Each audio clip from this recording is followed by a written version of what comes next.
Hello and welcome. In this lesson, we are going to look at your Google Drive and creating a form.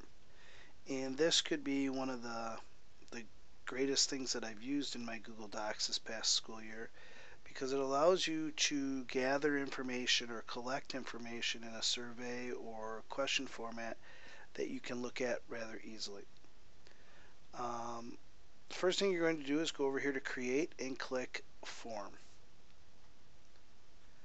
And you can see that it opens up another window box here where you can add an item, you can change the theme, you can email the form, you can see the responses, you can embed it or edit some confirmations, or you can save it. Okay, those are your startup buttons here at the top.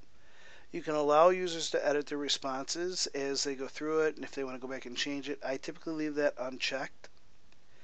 You could require the school or your organization login to be viewed. This is nice. If I do that, then it says you want to make your form outside of teachers. I'm going to click cancel because I want it to be done within my school or organizational account, so that way only my students or other teachers that I want to access it have access to it. And then I can always set it up to automatically collect who responds. So it's going to tell them right away, and you'll see this, your username will be recorded.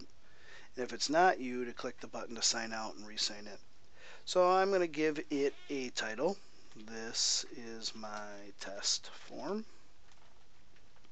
Please complete the following questions. And now I can get into what type of questions do I want to create.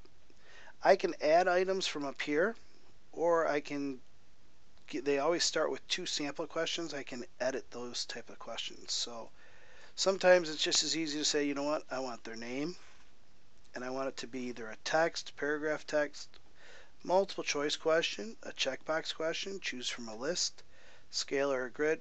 For something like this, I just want it to be a text question.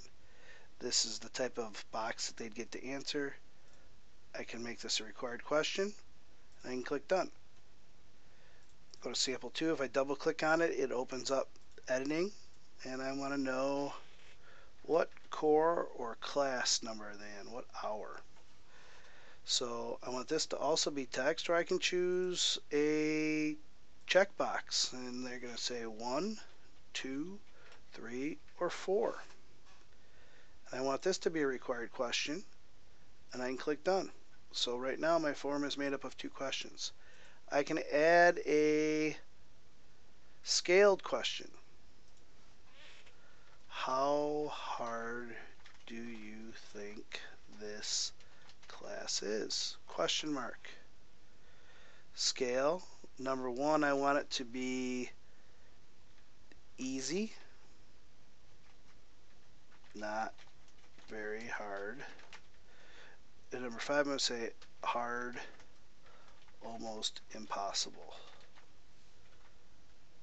So I can give some descriptors in terms of what I want each number at the very beginning and very end to be. And I want to make this a required question and click done. So then you can see they have a scaled type of questioning. And I can make them answer in a paragraph text. Explain your answer to the previous question. And then please answer in complete sentences and complete thoughts. This is always important for my middle schoolers. Paragraph text required, done. So now they can tell that I'm expecting a little bit more than just a simple little box. So some of the different examples, this was a text, this was a checkbox, here's a scale, here's a paragraph text. Let's go choose from a list or multiple choice. What is your favorite core class? And we can go with math, of course, social studies, science, or English. And I want this to be required as well. So I'm going to click done. And as you can see, I've created a very basic form. I can save it. And so we're saved. It's my test form. And I'm good to go. I can then look at some of these other options. But for now, I've created a really basic form that's going to ask them their name, their core, what they think of the class, some explanation to that answer, and what their favorite class is. I want to go down here to edit confirmation, things I like to do, and so that way when they submit it, it says your response has been recorded and they know that. And then click save. If I want to give them a specific, okay, for example, after they've answered that, if I want them to go somewhere on my website, I could give them some specific directions afterwards and say, now that you've completed it, please go to my website and follow the directions that we talked about in class, or so on. So hopefully that helps give you an idea of how to create a form, how to save it, and how to add some questions.